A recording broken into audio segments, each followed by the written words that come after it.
Good morning, everyone. Thank you so much for joining us this morning. We have a very special webinar this morning. We're calling it 3, 2, 1, as in there's a countdown.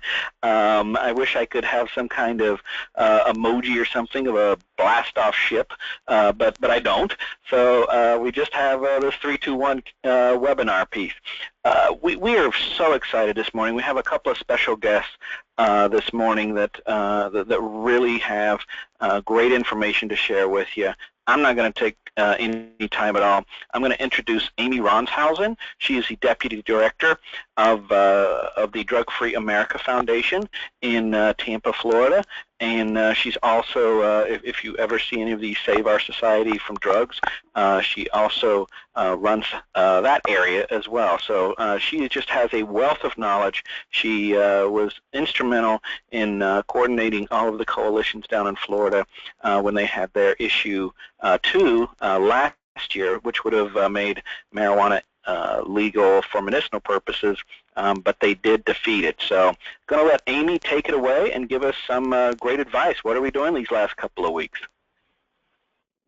Hi, thanks for having me on the call. I'm probably going to talk a little fast because I'm going to try to go over a lot of things that we kind of did at the last minute. We did have 2 different campaigns, so I'm going to, some of these things not everybody is going to be comfortable with doing, so I'm just going to kind of talk about things that you can do as an individual or an organization, you know, depending on your level of comfort.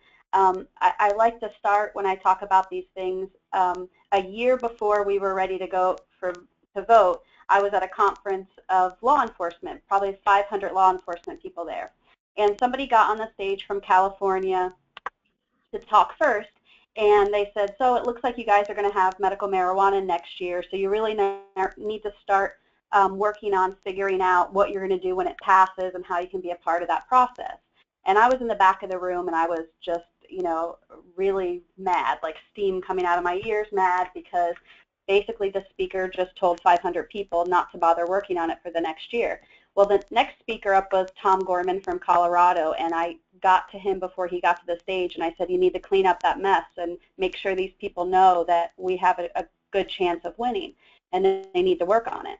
And so he did, and he said something that stuck with me for the rest of the campaign. He said that, you know, come election day, if you wake up and you lost, shame on you, because everybody in this room has a part in winning, and you have a year to do it. There's a lot of things that you can do, and the last thing you want to do when you wake up the day after is think, what could I have done differently, or why didn't I do these things? Why did I depend on somebody else to do them when I could have done them myself? So that's kind of the thought process I used personally and professionally for the rest of the campaign. I wanted to make sure that everybody felt that way, that I wanted everybody to know that there was things in their power that they could do. So now you've been doing all that stuff, and it's 2 weeks, less than 2 weeks. You don't have that much time left. So what can you do now? Like, and the first thing I'll say is just continue what you are doing well and stick to those talking points that you're using. Don't get desperate and fall apart at the end. You know, this is the last part, and you know, you just want to stick to whatever talking points pulled best for you, whatever you're using in the campaign now, and don't veer from that path. So here's just some little things you can do at the last minute. So individually, as an organization, you can send out an email or something through social media and challenge your followers and your friends to send it to at least 5 or 10 more people. They see the headline and they just see that you're saying vote no, or marijuana is harmful, or however you're wording it for your purposes on what you can and can't say. The more you can associate marijuana with harm, the more likely you are to get a vote no. We did this kind of guerrilla marketing thing at the last minute that we really, I think we kept Vistaprint in business.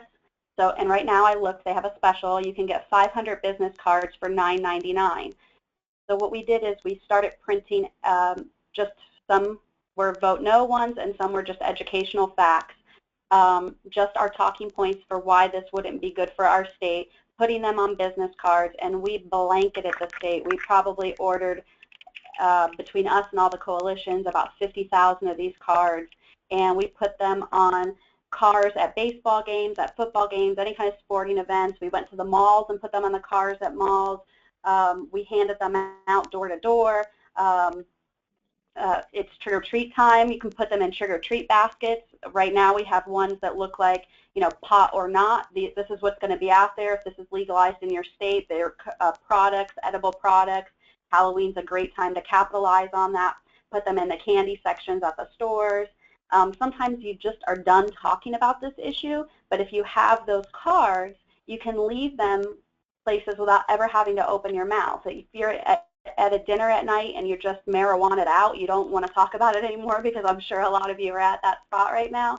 When you go to pay your bill, you can put this business card or a flyer folded up or whatever it is that you're carrying in the billfold and walk out. When the person opens it, our eyes are trained to read what we see, whether we want to do it or not. So just always putting those words in front of them and those talking points. And if you do the business cards, make a little rubber band around a small amount, and if you're handing it to somebody and you are talking about it and they say, wow, these are really great, say, well, I have a little rubber band, 25 cards, would you take these and give them to 25 of your friends? And people were really comfortable in doing that.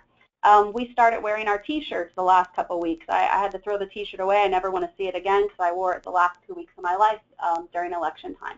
So if I was in the grocery store, they always either saw "Don't Let Florida Go to Pot" or "Vote No on 2" on my back everywhere I walked around. I'm not sure what they were saying about me from behind, but at least people were seeing it. We put the stickers in our car windows. We also made them part of our name badges. So if we went to any event under, you know, instead of having a Drug-Free America badge on, I had a "Don't Let Florida Go to Pot" or a "Vote No on 2." So it was just always, it was part of my person for the last couple weeks, the last month. We put out yard signs for both campaigns, for "Don't Let Florida Go to Pot" and for "Vote No on 2."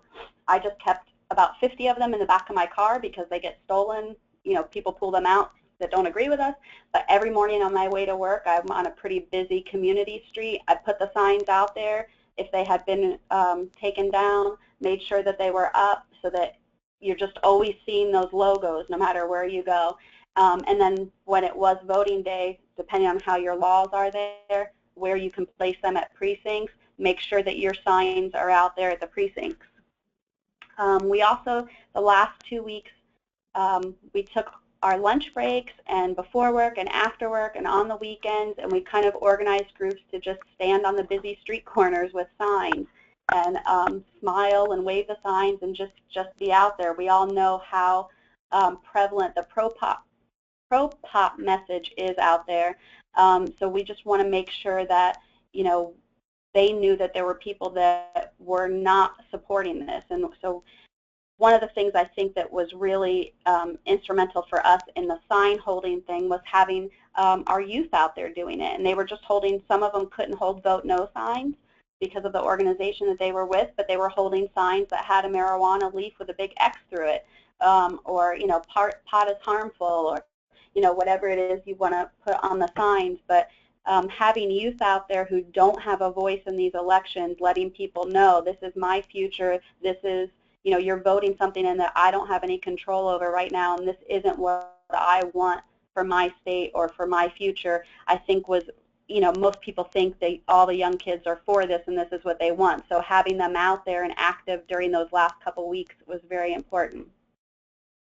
Calling some local morning shows, radio shows, you know, they're always looking for people to be on the air, especially this is going to be a hot topic. If you're comfortable getting on and just talking in the morning, and even if it's just some concerns you have, like, you know, not everybody agrees with us that marijuana is harmful, but they might agree with us, and I think that this is something you guys did an excellent job on, that this isn't the way to do it. So whether you agree or not on marijuana itself, there could be a better way. This isn't the way that it should work for our state. We'll deal with whatever they come up with later. And smile and stay positive. The other side is very argumentative. You know, people don't always like angry people, and anger doesn't work a lot in advocacy. So if you can just stay positive and smile and just be a normal person out there who is against this and, you know, make the other side look like they're the unreasonable side and they're the ones that are arguing and they're the ones that are desperate. And then lastly, I'll just say that what was good for us and what set well with me is a couple days before it was time to vote, because of the mindset we had the whole time and because we did all these little things that I couldn't think of anything else we could do, there's a point where you just have to say, you know, my job is in prevention. Every day I work to reduce drug-related death, addiction, reduce drug use, and drug abuse. And win or lose, that's what I'm going to be doing the day after elections. Because I've lost in some states, I've won in some states, but the next day I'm always at my desk or always on the road. I'm always talking about the same things. This is my job. This is what I have to do, and win or lose, it's still an issue that we'll have to work on. So make sure mentally, you know, those last couple days, you know that besides getting a last-minute $100 million donation, there really isn't a lot more that you can do, that you've given out the business cards, you've been standing on the corner, you've told every friend that you have, you've shared your concerns with people, you've been out there, you know, talking the talk and keeping those talking points out there. And then the next day, we do what we do every single day. We work to prevent drug abuse. And now, the very last thing I'll tell you is, you know, pray if you pray, send light and love out into the world. Ask for it to come back to you, and just stay positive and know that although we are not in Ohio, we are doing everything that we can from here, and we support all your efforts and think you guys have been doing a great job so far, and we will be on pins and needles with you on Election Day. Thank you so much, Amy. You had a lot of great things to share with us, and you know, some of those suggestions of handing out the cards, and you know, even having folks just talk about it with friends. This morning, Derek and I had a conversation with Connie, who is the lady who does some of the administrative work here, and she was talking about how she was around a group of friends last night and just handing out some of the fact sheets and things, and how it was influencing people. So even, I mean, those things, I mean, she really, you know, she's not been out publicly speaking.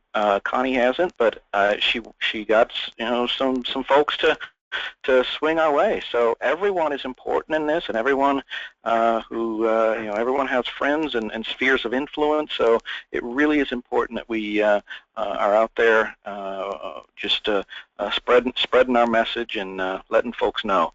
So thank you so much, Amy. You are truly you know, a gem and a great friend from Florida. And anytime you want me down in January or February, I'm more than welcome. I'm more than happy to journey down to Tampa.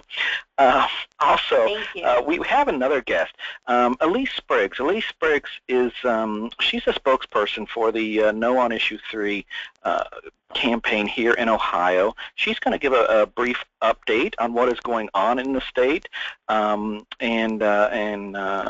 just give what the strategy has been, and you know, continue to be on our talking points and what those are. So, Elise, thank you so much for being on this morning, and I welcome you. Thank you, Tony. I'm glad to be here, and thanks for the opportunity to talk to everyone. First, I want to start out and give you some of the cold, hard facts of what we're dealing with, but we on the campaign side are very optimistic that we are going to win. But in terms of cold, hard facts, the pro Issue 3 side, when it's all said and done, we're guessing they're going to have about $20 million that they've spent on this campaign. We are hoping that we are going to have about $2 million that we're going to be spending. If you are going to be watching the Ohio State football game this weekend, be prepared. They have the pro Issue 3 side has a massive TV buy that you will see all kinds of Yes on Issue 3 commercials. We have started, hopefully many of you have started to see our TV commercials that have gone up, and we are still in the fundraising mode. And every dollar that we are getting now, we are using that to expand our TV buys. Every newspaper in the state of Ohio has opposed issue 3 and endorsed issue 2, except for the Cincinnati Enquirer. They were a no on issue 2. I've provided Tony a toolkit that he is going to make sure that you all have available to you, and this is the area that we could really use your help on. It contains frequently asked questions. It's going to give you sample emails that can be sent out. It also, as Amy talked about, that flyer. We've got a flyer in there that if you could help distribute in your communities, we would really appreciate it. It also contains, as of October 19th, all of the different interest groups from across the state who oppose issue 3. So in this final week of the campaign, as you can see from our opposition list, it's broad, it's diverse. The individual groups are sending out what you have in this webinar to all of their members. We've asked the various employer organizations to send this out to each of their businesses to then hope that they will then in turn send and make this information available to all of their employees. And then finally, if you looking at that what is issue 3 flyer, if you are at football games, if you are out and about in your community and you feel comfortable in distributing it, we hope that you would consider that. And just know you're going to be seeing more TV, and it will run through Election Day. I think many of you have seen some of the polls that have recently come out, and based on both those polls and the campaign's internal polling, it is my belief at this point that issue 2 will pass. And recall, issue 2 is the General Assembly generated ballot initiative that would basically prohibit monopolies and other types of businesses' interest from putting something into our Constitution. And then issue 3, from our polling data, we believe it's going to fail. And we are hopeful that we continue this strong push at the towards the end, because we, even with our polling data, frankly, if we don't continue the strong push, don't continue all this grassroots, it could change. But the major messages that our folks are catching on to and make them on the no side of issue 3 is, first and foremost, they don't want a monopoly in the Constitution. And second, it's the proliferation of marijuana, how it puts our Ohio children at risk, and the availability of the candy, cookies, those kinds of things. Those are the 2 big messages that Ohio voters seem to be hearing loud and clear and are making them oppose issue 3. Tony, I hope that helps, and if there's something I've left out, please direct me into what else you'd like me to mention to the group. No, I think that's great, Elise. I had some questions. You have 109 groups, and seeing the campaign finance report, I think we from our side and their side, I think it was like 15 million to 700,000 or something. But the Chambers of Commerce have really stepped up. Do you encourage them to continue to contact their businesses?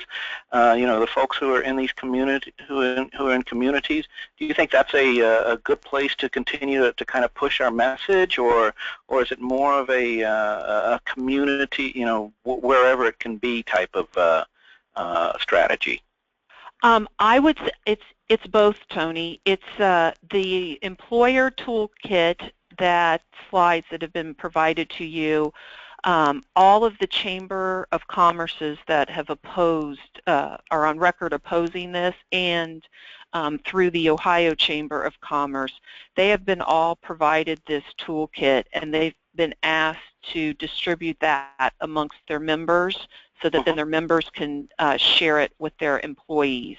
But we just don't want to stop there. I mean, this is such a broad coalition that many of the other labor-oriented groups, law enforcement, the children's advocacy groups, the education groups, they're all trying to do the same thing as well with their individual memberships. Excellent. We have a question. How do we get access to the flyers being presented on the screen? We will, it's from Patricia, we will send those out. As Elise said, there's a couple of sample emails that we will also send out that you can send to friends, family, and Twitter and those types of things, Elise? Yes. Excellent.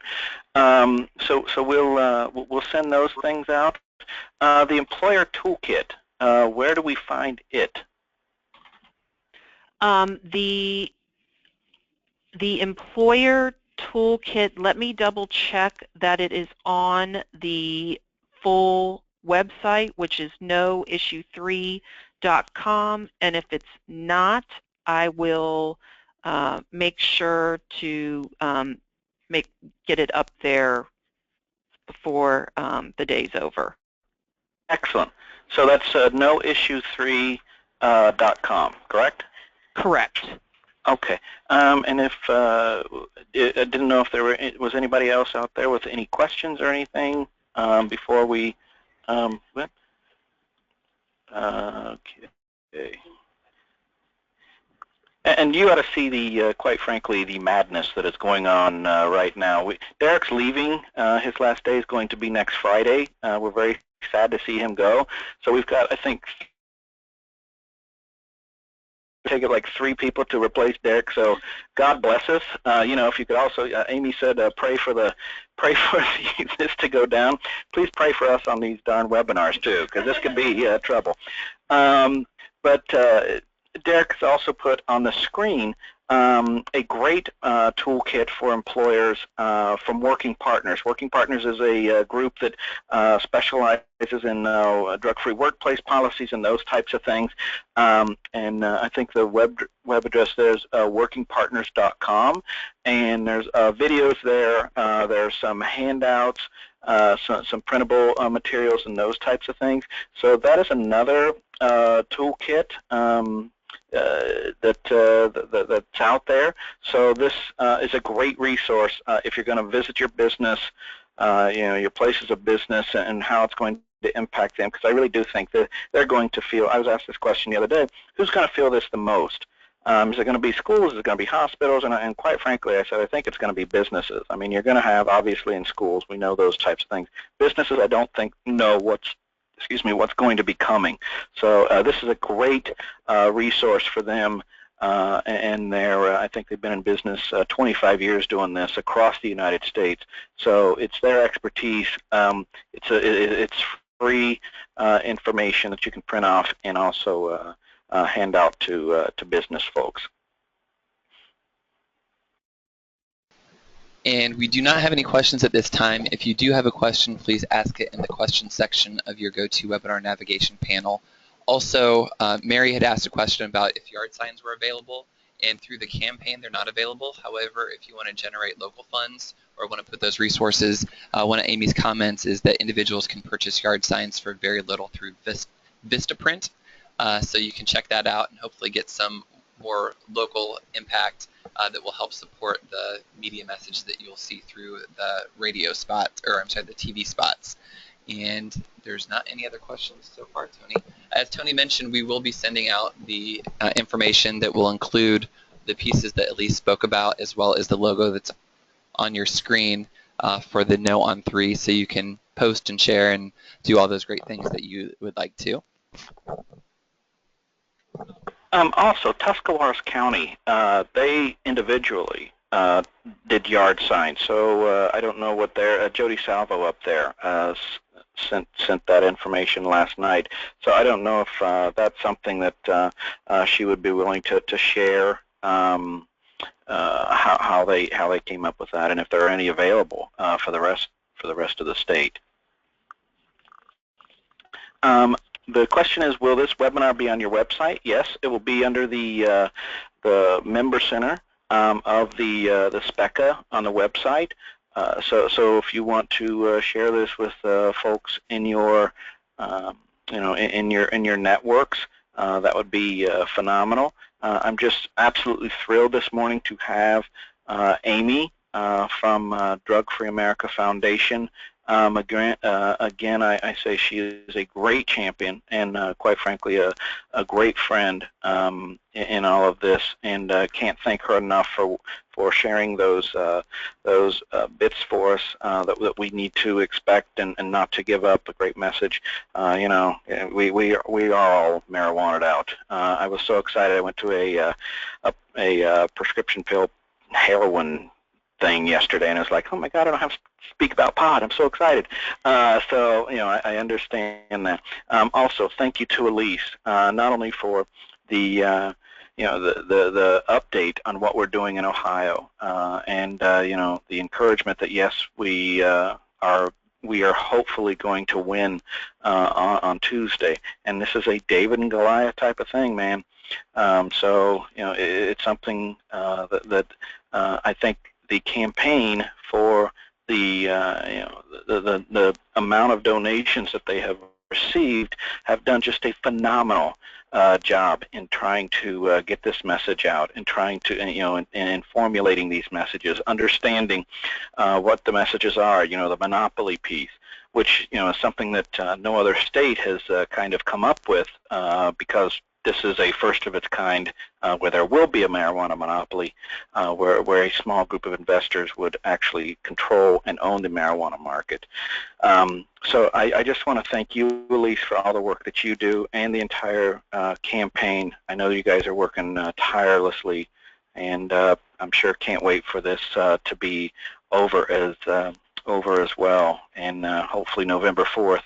I joked the other day that if we see a puff of smoke on Wednesday morning, it's kind of like the Pope. We know that a new day has come. So let's hope we don't see the puff of white smoke that is on Wednesday morning, and that we will certainly win this thing and be able to celebrate with one another. Thank you for all that you're doing. Cheryl has a comment that you see there. Please push this information through social networking. Free, easy, will reach a lot of people through the ripple effect. It is, quite frankly, amazing how much I have seen on social media from folks that in the field, but also from outside the field that have commented and shared their opinions. And it really is, again, going back to the campaign, it really is about the monopoly issue.